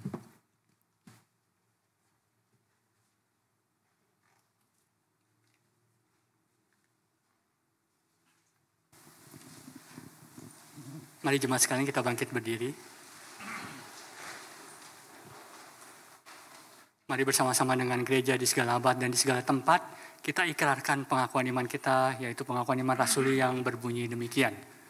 Aku percaya kepada Allah, Bapa yang Maha Kuasa, Khalik langit dan bumi, dan kepada Yesus Kristus anaknya yang tunggal Tuhan kita, yang dikandung dari Roh Kudus, lahir dari anak darah Maria, yang menderita sengsara di bawah pemerintahan Pontius Pilatus, disalibkan, mati dan dikuburkan, turun ke dalam kerajaan maut, pada hari yang ketiga bangkit pula dari antara orang mati, naik ke sorga, duduk sebelah kanan Allah, Bapa yang Maha Kuasa, dan dari sana Ia akan datang untuk menghakimi orang yang hidup dan yang mati. Aku percaya kepada Roh Kudus, gereja yang kudus dan am, persekutuan orang kudus, pengampunan dosa, kebangkitan tubuh, dan hidup yang kekal. Amin. Silakan duduk kembali jemaat sekalian. Jemaat yang dikasihi Tuhan, hari ini kita patut bersyukur kepada Tuhan oleh karena di hari Pentakosta ini kita akan melakukan upacara sakramen baptis anak, baptis dewasa, upacara sidi dan atestasi bagi jemaat yang akan masuk ke KM Hosana. Untuk itu saya akan memanggil nama-nama jemaat yang akan hari ini menerima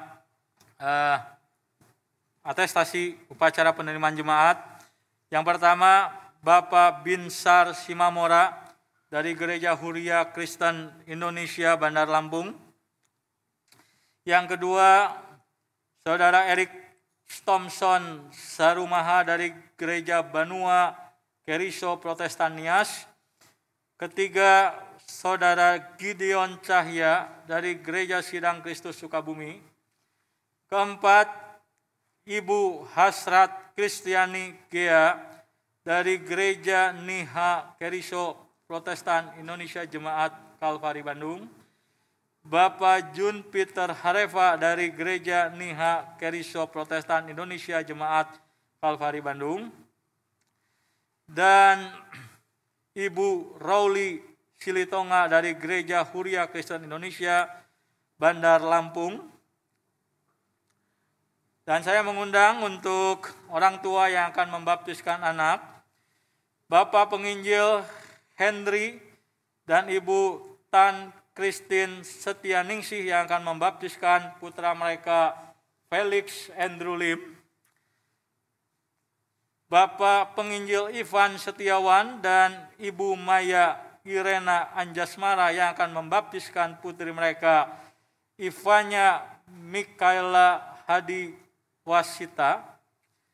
Dan Ibu Eva Welmice Sakan yang akan membaptiskan putri mereka, yang akan membaptiskan putrinya Putri Permata Tasyasari. Dan saya juga mengundang yang akan menerima baptis dewasa, Saudari Sabrina Putri Rengganis. Dan yang akan menerima Sidi, Saudara Alfa Rian Mordekai, Saudari Karissa Janet Salim, Saudari Melvin Wijaya, Saudari Revana Keisha Kirana Awahita Putri Sudrajat, Saudari Yesaya Wijaya. Inilah jemaat sekalian, saudara-saudari kita yang hari ini akan menerima upacara atestasi masuk dan juga baptis anak, baptis dewasa, dan juga sidik. Saya mengundang untuk jemaat yang akan atestasi masuk untuk maju selangkah ke depan. Baik. Saya akan membacakan titah bagi ibu bapak sekalian. Dengan lampiran surat atestasi masuk dan atas persetujuan pihak majelis jemaat, dan setelah melewati percakapan gerejawi, maka kami, Gereja Kristen Jemaat Hosana, menerima ibu bapak sekalian menjadi anggota Gereja Kristen Jemaat Hosana. Maka selaku hamba Tuhan, saya telah diberikan mandat dari majelis jemaat untuk menerima sekaligus mensahkan status keanggotaan bapak dan ibu sekalian. Namun sebelumnya saya hendak mengajukan pertanyaan terkait dengan pengakuan Bapak Ibu di hadapan Allah dan jemaat Tuhan. Maka nanti tolong pertanyaan-pertanyaan yang disampaikan dijawab dengan jawaban ya dengan segenap hati. Pertanyaan pertama, apakah Bapak dan Ibu menyetujui pasal-pasal pengakuan iman yang diajarkan di Gereja GKIM Jemaat Hosana dan di Sinode GKIM? Dan apakah Bapak dan Ibu berjanji mau setia dan tetap bertekun dalam ajaran ini sampai akhir hidup, baik di dalam ibadah, di dalam pelayanan, dan juga di dalam ketaatan kepada tata aturan gereja? Dan bila satu kali terdapat sesuatu yang perlu ditegur dan dikenakan disiplin gereja dalam iman dan perbuatan yang tidak sesuai dengan ajaran firman Tuhan, apakah Bapak dan Ibu bersedia untuk mematuhinya? Bagaimana jawaban Bapak dan Ibu sekalian? Ya, jemaat sekalian telah mendengar jawabannya. Yang kedua, apakah Bapak Ibu di sini mengaku keputusan Bapak dan Ibu untuk menjadi anggota Gereja Kristen Jemaat Hosana adalah atas kerelaan Bapak dan Ibu tanpa suatu tekanan dan paksaan dari pihak manapun. Dan tidak akan menyatakan penyesalan dalam situasi dan kondisi yang bagaimanapun. Bagaimanakah jawaban Bapak dan Ibu? Jemaat sekalian, itulah komitmen mereka di dalam menjadi anggota jemaat kita. Saya persilakan mundur kembali satu langkah. Dan sekarang saya akan membacakan titah untuk orang tua yang hari ini akan membaptiskan anak.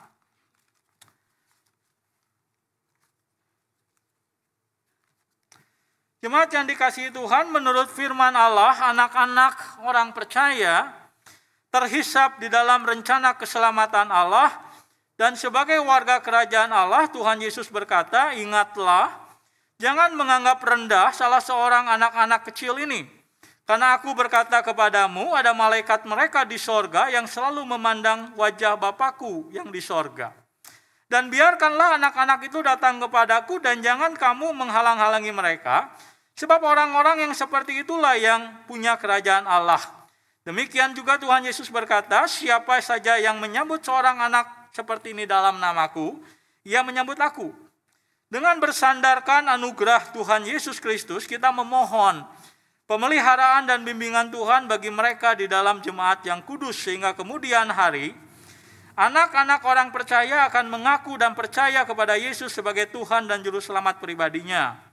Sebelum mengadakan baptisan kudus anak untuk mereka, saya selaku hamba Tuhan telah diberi mandat dari Majelis Jemaat GKIM Hosana untuk menanyakan beberapa pertanyaan kepada jemaat yang akan membaptiskan anaknya.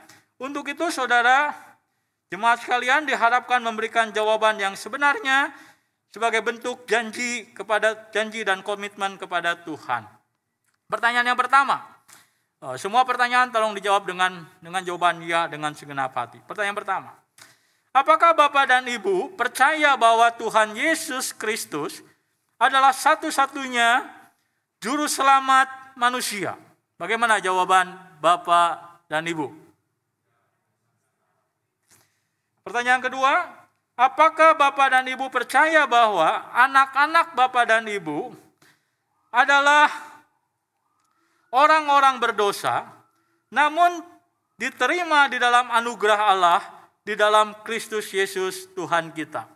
Bagaimana jawaban Bapak dan Ibu? Apakah Bapak dan Ibu berjanji untuk mendidik dan mengajar anak-anak Bapak dan Ibu untuk hidup sesuai dengan ajaran Alkitab, serta dengan setia mendorong dan memimpin mereka rajin dan taat beribadah kepada Tuhan? Bagaimanakah kesediaan Bapak dan Ibu? Ingatlah apa yang disampaikan firman Tuhan, didiklah anak-anak menurut jalan yang patut baginya, maka pada masa tuanya pun ia tidak akan menyimpang pada jalan itu. Dan sekarang saya akan membacakan titah untuk mereka yang akan baptis, sidi, dan atestasi. Saudara sekalian, Tuhan Yesus berkata, pergilah jadikanlah semua bangsa muridku, baptislah mereka dalam nama Bapa, Anak, dan Roh Kudus, dan ajarlah mereka melakukan segala sesuatu yang telah kuperintahkan kepadamu. Sesuai dengan apa yang diajarkan Alkitab, bahwa manusia dibenarkan bukan melakukan hukum Taurat, melainkan berdasarkan anugerah Allah melalui karya keselamatan Tuhan Yesus Kristus. Dan dengan iman kita diselamatkan, maka baptisan kudus dan sidi menyatakan suatu kesaksian bahwa kita mengakui dan menerima Tuhan Yesus Kristus sebagai satu-satunya juru selamat di hadapan Allah dan jemaatnya. Supaya sama seperti Tuhan Yesus kita dikuburkan dan dibangkitkan dari antara orang mati oleh kemuliaan Allah Bapa dengan menyatakan suatu kehidupan baru di dalam Tuhan dan jemaatnya. Setelah majelis jemaat mengadakan percakapan gerejawi dengan saudara-saudari sekalian, maka selaku hamba Tuhan, saya telah diberi mandat oleh majelis jemaat GKIM Hosana untuk membaptiskan dan meneguhkan pengakuan iman saudara sekalian. Tapi sebelumnya saya ingin menanyakan beberapa pertanyaan di bawah ini, dan saudara diharapkan memberikan jawaban ya dengan segenap hati sesuai dengan keyakinan iman saudara sekalian. Pertama, apakah saudara-saudari di sini percaya kepada Allah Tritunggal, yaitu Allah Bapa, Anak, dan Roh Kudus? yang menciptakan langit dan bumi, serta segala isinya, yang mengaruniakan Alkitab sebagai firman Allah dengan norma yang tertinggi dan benar, dan suci untuk kehidupan manusia. Bagaimanakah jawaban saudara dan saudari sekalian? Pertanyaan kedua, apakah saudara dan saudari percaya bahwa sejak mulanya orang adalah orang-orang berdosa, karena itu saudara dan saudari mau percaya dan menerima Tuhan Yesus Kristus sebagai satu-satunya juru selamat dan menerima pengampunan dosa dalam namanya? Bagaimanakah jawaban saudara dan saudari? Kurang kuat. Ulang? Ya, dengan segenap hati. Yang ketiga, harus lebih kuat, ya. Apakah saudara dan saudari menyetujui pasal-pasal pengakuan iman yang diajarkan di gereja ini? Dan apakah saudara dan saudari berjanji mau setia dan tetap bertekun di dalam ajaran ini sampai akhir hidup di dalam ibadah, bersedia melayani dan taat kepada tata gereja GKIM, dan bila terdapat sesuatu yang perlu ditegur atau dikenakan disiplin gereja dalam iman dan perbuatan yang tidak sesuai dengan ajaran firman Tuhan, apakah saudara dan saudari bersedia untuk mematuhinya? Bagaimana jawaban saudara dan saudari? Pertanyaan terakhir, apakah saudara dan saudari mengakui bahwa keputusan saudara-saudari menerima baptisan kudus dan sidi pada hari ini adalah pengakuan iman yang dinyatakan atas kerelaan saudara dan saudari tanpa ada suatu tekanan dan paksaan dari pihak manapun dan tidak akan menyatakan penyesalan yang bagaimanapun? Bagaimana jawaban saudara dan saudari? Maka inilah firman Tuhan bagi saudara-saudari, hendaklah engkau setia sampai mati dan aku akan mengaruniakan kepadamu kepadamu mahkota kehidupan. Saya akan melakukan upacara baptisan. Saya mengundang Pendatu Andreas untuk boleh maju ke depan.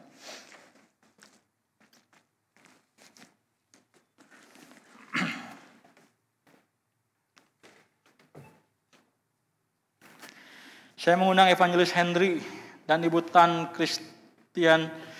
Stianingsih untuk boleh membawa Felix Andrew Lim berlutut di hadapan Tuhan.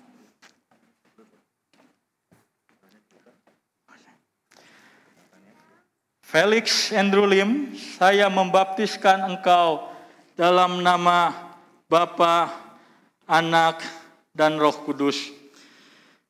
Didiklah Felix Andrew Lim menurut jalan yang patut baginya, maka pada akhirnya pun ia tidak akan menyimpang daripada jalan itu. Kiranya Allah Tritunggal menyertai dan memimpin hidupmu. Amin. Saya mengundang penginjil Ivan Setiawan dan Ibu Maya Irena Anjasmara untuk membawa Ivannya Mikaela Handi Saswita berlutut di hadapan Tuhan. Berdiri. Ya. Ivana Mikaela Handi Saswita, saya membaptis engkau dalam nama Bapa, Anak, dan Roh Kudus. Dengarkanlah hai Ivana Mikaela Handi Saswita, orang yang kujunjung sejak dari rahim. Sampai masa tuamu aku tetap dia. Sampai masa putih rambutmu aku menggendong engkau. Aku telah melakukannya dan mau menanggung kamu terus. Aku mau memikul kamu dan menyelamatkan kamu. Itulah janji Tuhan bagimu. Kiranya Allah Tritunggal menyertai dan memimpin kehidupanmu. Amin. Saya mengundang Ibu Eva Welmincesekan untuk boleh membawa Putri Permata Tasya ke hadapan Tuhan, berlutut di hadapan Tuhan. Putri Permata Tasya Sari, saya membaptis engkau dalam nama Bapa, Anak, dan Roh Kudus. Putri, ingatlah bahwa pertolonganmu ialah dari Tuhan, yang menjadikan langit dan bumi. Ia takkan membiarkan kakimu goyah, penjagamu tidak akan terlelap. Tuhanlah penjagamu, Tuhanlah naunganmu di sebelah tangan kananmu. Kiranya Allah Tritunggal menyertai dan memimpin kehidupanmu. Amin.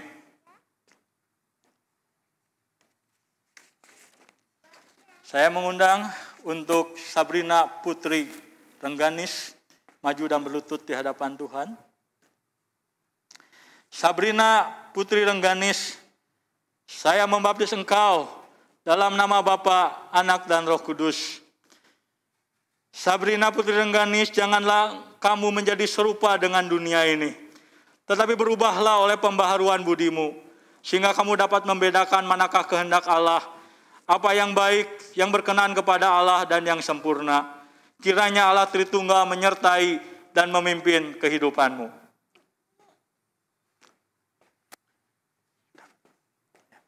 Sudah selesai untuk baptisan. Saya mengundang untuk Alfa Rian Mordekai berlutut di hadapan Tuhan. Saudaraku Alfa Rian Mordekai, sesuai dengan baptisan kudus yang telah engkau terima, saya meneguhkan imanmu dalam nama Bapa, Anak, dan Roh Kudus. Rian, kuatkanlah dan teguhkanlah hatimu dengan sungguh-sungguh. Bertindaklah hati-hati sesuai dengan seluruh hukum yang telah diperintahkan kepadamu oleh hambaku Musa. Janganlah menyimpang ke kanan dan ke kiri, supaya engkau beruntung kemanapun kau pergi. Kiranya Allah Tritunggal menyertai dan memimpin kehidupanmu. Amin. Saya mengundang Karista Janet Salim untuk maju ke depan berlutut di hadapan Tuhan.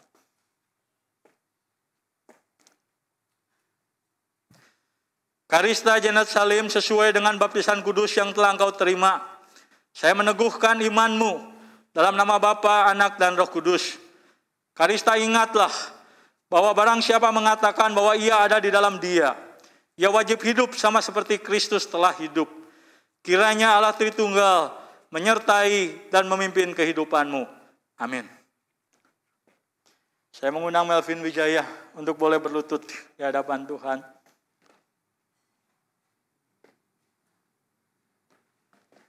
Saudariku Melvin Wijaya, sesuai dengan baptisan kudus yang telah engkau terima, saya meneguhkan imanmu dalam nama Bapa, Anak, dan Roh Kudus. Melvin, janganlah hendaknya kamu khawatir tentang apapun juga, tetapi nyatakanlah dalam segala hal keinginanmu kepada Allah dalam doa dan permohonan dengan ucapan syukur. Damai sejahtera Allah yang melampaui segala akal akan memelihara hati dan pikiranmu dalam Kristus Yesus. Kiranya Allah Tritunggal menyertai dan memimpin kehidupanmu. Amin.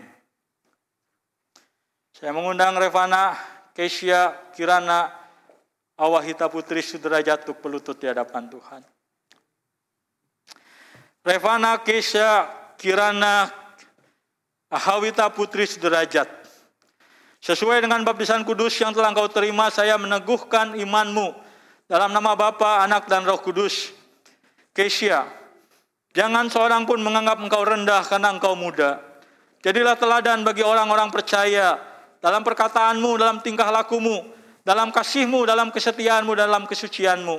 Kiranya Allah Tritunggal menyertai dan memimpin hidupmu sampai selama-lamanya. Amin.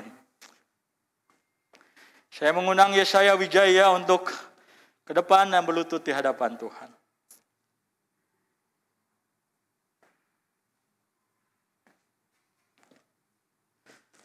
Saudariku Yesaya Wijaya, sesuai dengan baptisan kudus yang telah engkau terima, saya meneguhkan imanmu dalam nama Bapa, Anak, dan Roh Kudus. Yesa, carilah dahulu kerajaan Allah dan kebenarannya, maka semuanya itu akan ditambahkan kepadamu. Kiranya Allah Tritunggal menyertai dan memimpin kehidupanmu. Amin. Saya persilakan. Penatua Andreas akan memberikan piagam sekaligus Alkitab bagi mereka yang baptis dan sidik. Saya persilahkan.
Jemaat sekalian, mari kita tundukkan kepala, kita akan berdoa untuk saudara-saudari kita. Tuhan, kami sangat bersyukur bahwa Engkau mengaruniakan jemaat-jemaat yang baru kepada GKIM Hosana. Kami pertama-tama mau mendoakan untuk jemaat yang hari ini atestasi. Untuk Bapak dan Ibu yang atestasi, kami mengucap syukur oleh karena anugerah pimpinan Tuhan. Mereka akhirnya memutuskan mengambil sebuah keputusan menjadi anggota jemaat GKIM Hosana. Dan kami berdoa supaya mereka boleh bertumbuh di sini. Mereka boleh menjadi bagian dalam keluarga besar GKIM Hosana. Dan kami berdoa supaya Tuhan juga boleh menolong, supaya mereka boleh mengalami sendiri pertumbuhan iman, menjadi seorang jemaat yang boleh menikmati karya Tuhan yang indah di dalam komunitas umat Tuhan.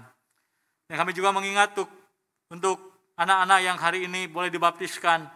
Kami mengucap syukur oleh karena anugerah Tuhan, maka anak-anak orang percaya boleh dilahirkan dan mereka boleh menjadi umat Tuhan, menjadi milik Tuhan. Mereka menjadi anak-anak yang satu kali menjadi instrumen alat di tangan Tuhan di dalam mewarnai dunia ini. Tuhan, tolong orang tua yang hari ini membaptiskan anak, supaya mereka boleh memenuhi panggilan mereka dengan setia untuk mengajarkan firman Tuhan kepada anak-anak mereka dengan setia dan dengan tekun. Kami juga menyerahkan Tuhan untuk saudara-saudari kami yang hari ini dibaptis dan juga disidi. Mereka adalah orang-orang yang mengikrarkan iman mereka dalam Tuhan. Mereka sudah menyerahkan hidup mereka kepada Tuhan. Kami berdoa supaya iman mereka boleh bertumbuh di dalam Tuhan. Mereka boleh setia di dalam menjalani kehidupan mereka mengikut Tuhan. Beribadah, mencari Tuhan setiap saat, setiap waktu. Kami menyerahkan Tuhan setiap anggota jemaat dalam tangan Tuhan, memohon berkat dan pertolongan Tuhan. Dalam nama Kristus Yesus kami menaikkan doa syukur dan permohonan kami. Amin. Saya mempersilahkan untuk Bapak dan Ibu menghadap kepada jemaat. Dan saya mengundang Bapak Ibu sekalian untuk boleh berdiri dan memberikan tepuk tangan sebagai sambutan kehadiran kita atas mereka. Bapak dan Ibu sekalian, inilah keluarga kita yang baru, anggota jemaat GKIM Hosana.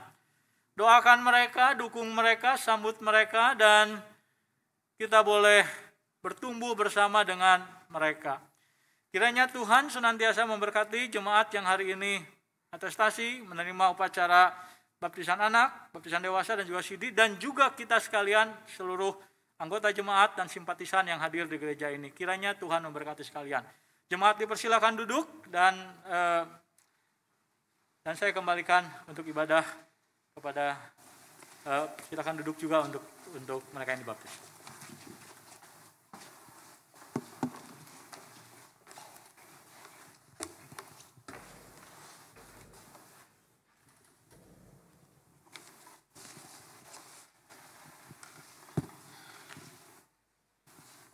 Baik jemaat sekalian, kita akan memberikan persembahan yang terbaik bagi Tuhan. Kita bersyukur atas segala anugerah Tuhan, kita naikkan pujian, bangunkan jiwaku yang lesu sambil kita memberikan persembahan.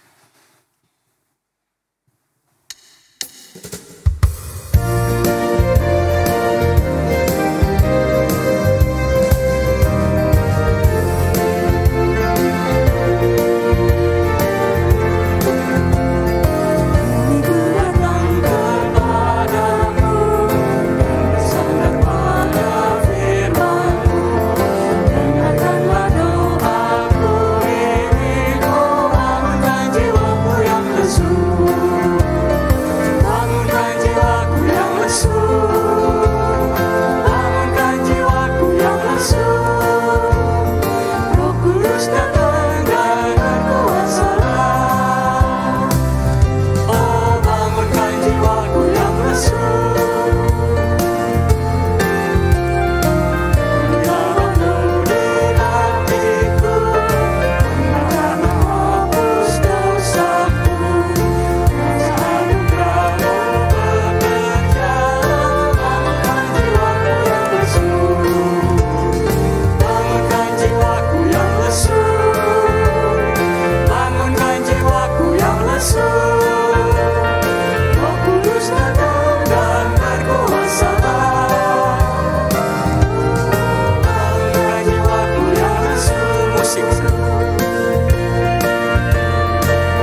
bersama. Ya Tuhan, kami mengucap syukur Tuhan untuk kesempatan yang Kau berikan kepada kami siang hari ini untuk boleh memberikan persembahan. Kami mengucap syukur atas segala rahmat-Mu, anugerah-Mu, pimpinan-Mu, dan segala yang Kau berikan dalam hidup ini untuk keluarga yang Kau anugerahkan kepada kami juga. Terima kasih Tuhan untuk semuanya itu Tuhan. Dan kiranya Tuhan berkenan atas persembahan kami pada siang hari ini. Kami berserahnya kepadamu, mohon Kau yang memberkati dan memimpin untuk para pengurus yang mengelola persembahan bagi kemuliaan Tuhan ini. Di dalam nama Tuhan Yesus kami berdoa. Amin. Mari kita melanjutkan doa kita dengan doa syafaat. Kita buka suara bersama, kita berdoa untuk rangkaian acara bulan keluarga di bulan Juni ini. Kita berdoa untuk panitia dalam mempersiapkannya. Kita bersama berdoa bersama. Ya Tuhan, kami menyerahkan Tuhan untuk rangkaian bulan keluarga di bulan Juni ini. Tuhan tolong pimpin agar semua boleh berjalan dengan baik di bawah kehendak Tuhan saja. Tuhan tolong pimpin untuk panitia yang mempersiapkan ya Tuhan. Agar boleh menyelenggarakannya dengan baik ya Tuhan. Tuhan tolong pimpin, tolong sertai juga Tuhan untuk semua rangkaian acara Tuhan. Agar semua boleh berjalan dengan baik ya Tuhan. Terima kasih Tuhan untuk semuanya Tuhan. Terpujilah Engkau Tuhan sekarang dan selama-lamanya. Tuhan tolong untuk setiap program-program yang dipersiapkan.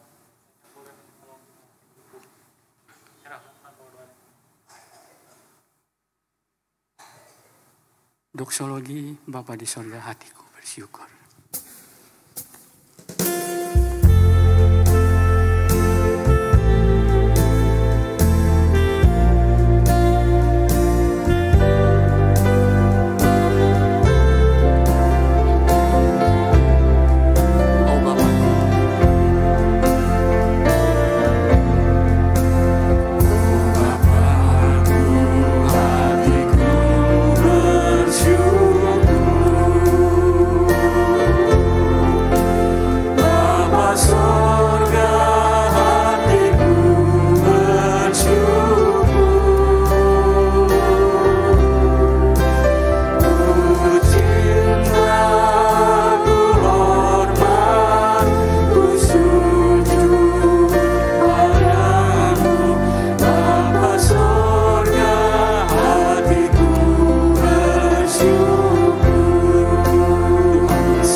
dikasihi Tuhan, hidupilah firman Tuhan.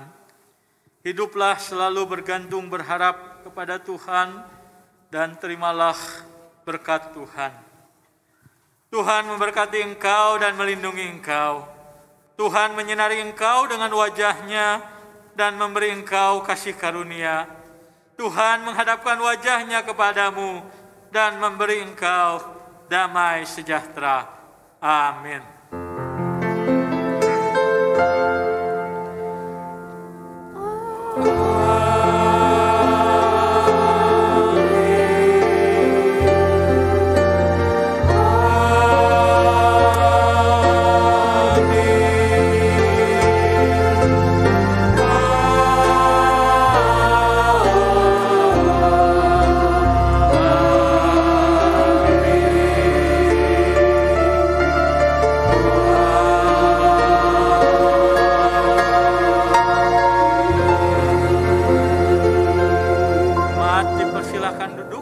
silakan ambil waktu bersatu teduh mengucap syukur kepada Tuhan.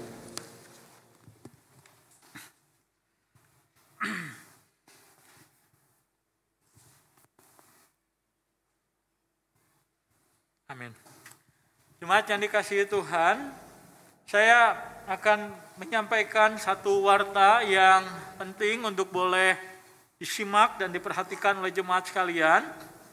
Setelah majelis jemaat, baik para penatua, diakon, para hamba Tuhan, menggumulkan, mendoakan, maka di dalam pergumulan akhirnya majelis jemaat memutuskan bahwa gereja kita akan berencana untuk menahbiskan penginjil Teddy Ho untuk menjadi pendeta jemaat di gereja kita. Dan itulah sebabnya maka sesuai dengan peraturan tata gereja yang berlaku, maka majelis jemaat perlu memproses proses penahbisan untuk kependetaan penginjil Teddy Ho. Jadi setelah majelis jemaat sepakat dan memutuskan di dalam rapat majelis, maka majelis jemaat perlu mewartakan kepada jemaat 3 kali hari Minggu secara berturut-turut, mulai dari minggu ini, dengan tujuan untuk boleh memberikan kesempatan kepada jemaat, pertama-tama untuk bersama-sama dengan majelis jemaat mendoakan rencana pergulatan ini. Mari kita berdoa kepada Tuhan supaya Tuhan yang boleh memimpin untuk rencana penahbisan pendeta yang akan diselenggarakan, yang kita harapkan dapat diselenggarakan di tahun ini. Dan yang kedua, pewartaan selama 3 kali minggu berturut-turut ini dimaksudkan juga untuk memberikan kesempatan kepada jemaat untuk bukan hanya berdoa, menggumulkan, tapi juga menyampaikan, memberikan masukan, termasuk di dalamnya keberatan yang sah. Nah, keberatan yang sah itu apa? Nah, keberatan yang sah adalah keberatan yang diajukan secara tertulis oleh jemaat GKIM Hosana. Nah, sebagai anggota jemaat, jemaat punya atau berhak mengajukan surat keberatan. Sah artinya bahwa keberatan itu jelas disampaikan dengan jelas oleh jemaat, bukan surat kaleng. Jadi majelis jemaat tidak akan memproses yang namanya surat kaleng, keberatan yang tidak ditandatangani, cuma berisikan pernyataan keberatan, itu tidak akan diproses. Tapi keberatan yang resmi, yang formal, jelas, tertulis siapa yang mengajukan, maka majelis jemaat wajib untuk memprosesnya, wajib untuk membicarakannya, mendoakannya, dan meresponnya. Dan setelah itu, nah artinya jikalau tidak ada keberatan yang sah masuk selama 3 hari minggu pewartaan, maka majelis jemaat akan menulis surat kepada Sinode GKIM supaya Sinode GKIM memproses kependetaan untuk penginjil Teddy Ho. Jadi yang memproses kependetaan bukan gereja kita, tapi sinode. Gereja kita akan menjadi penyelenggara. Kita akan mempersiapkan segala sesuatu supaya proses penahbisan ini bisa berjalan dengan baik. Nah, nanti sinode akan mempersiapkan segala sesuatunya, termasuk percakapan teologi untuk calon pendeta, dan juga hal-hal lain yang dibutuhkan untuk proses penahbisan ini. Jadi sekali lagi sebagai hamba Tuhan, sebagai pendeta, dan juga sebagai wakil penatua dan wakil majelis, hari ini saya menghimbau jemaat sekalian untuk bersama-sama menggumulkan, mendoakan rencana penahbisan pendeta ini, supaya apa yang kita rencanakan, apa yang kita doakan, sesuai dengan kehendak Tuhan. Itu saja yang saya sampaikan. Untuk warta penting yang lain, saya mempersilahkan untuk Pak Felix boleh menyampaikannya, dan Tuhan memberkati. Nanti katekisan silakan nanti boleh berjalan keluar untuk menerima salam dari jemaat juga. Baik jemaat sekalian, ada beberapa hal warta lagi yang perlu kita perhatikan. Pertama, untuk berita duka cita. Telah berpulang ke rumah Bapa di sorga Bapak Olwan Siagian pada hari Selasa tanggal 31 Mei usia 67. Almarhum adalah ayah dari Ibu Dewi Sartika dan ayah mertua dari Bapak Suwardi Franky Purba. Almarhum telah dimakamkan pada hari Jumat di Medan. Segenap hamba Tuhan, majelis dan jemaat GKI Musana mengucapkan turut berduka cita, kiranya Tuhan memberikan kekuatan dan penghiburan kepada keluarga yang ditinggalkan. Kemudian yang kedua, untuk pengumuman mengenai perubahan denah kursi ruang ibadah. Jadi seperti yang sudah kita lihat sekarang, kita sudah duduki nomor-nomor yang sudah berubah dibandingkan dengan minggu-minggu sebelumnya. Yaitu ada penambahan kursi-kursi sehingga kapasitas meningkat. Ini terutama buat jemaat yang masih beribadah di rumah untuk kembali diundang beribadah bersama dengan kita semua di gedung gereja ini. Dan kemudian yang terakhir mengenai bulan keluarga, jadi kita sudah bisa melihatnya di dalam e-book yang diberikan Blast WA kepada jemaat sekalian. Tapi ada beberapa hal yang penting, yaitu pertama ini kan bulan keluarga yang bertujuan tentang salah satu fokusnya kepada pemuritan. Jadi buat jemaat sekalian yang belum memiliki kelompok kecil, ada kelompok kecil yang sudah berjalan itu open house. Jadi jemaat sekalian bisa free trial gitu ceritanya. Bisa ikutan kelompok kecil yang sudah existing. Dan kemudian untuk tanggal 18 Juni ada seminar Pop Culture Parents yang pembicaranya Ibu Charlotte Capriatna tanggal 18 Juni jam 4 sore melalui aplikasi Zoom, bisa mendaftar melalui link pendaftaran. Dan yang terakhir adalah ibadah intergenerasi tanggal 26 minggu keempat di bulan ini. Jadi gereja-gereja modern katanya terlalu banyak mengkotak-kotakan pelayanan gitu. Pasti ada kelebihan, pasti ada kekurangan. Dan pada minggu keempat kita akan melakukan ibadah intergenerasi, yaitu ibadah yang dilakukan seluruh generasi yang ada. Jadi kita bisa beribadah bersama anak-anak kita, beribadah bersama cucu-cucu kita, bersama cicit-cicit kita. Ya kurang lebih seperti itu ya. Minggu keempat terakhir. Oke, demikian ibadah dan warta kita pada siang hari ini. Tuhan memberkati.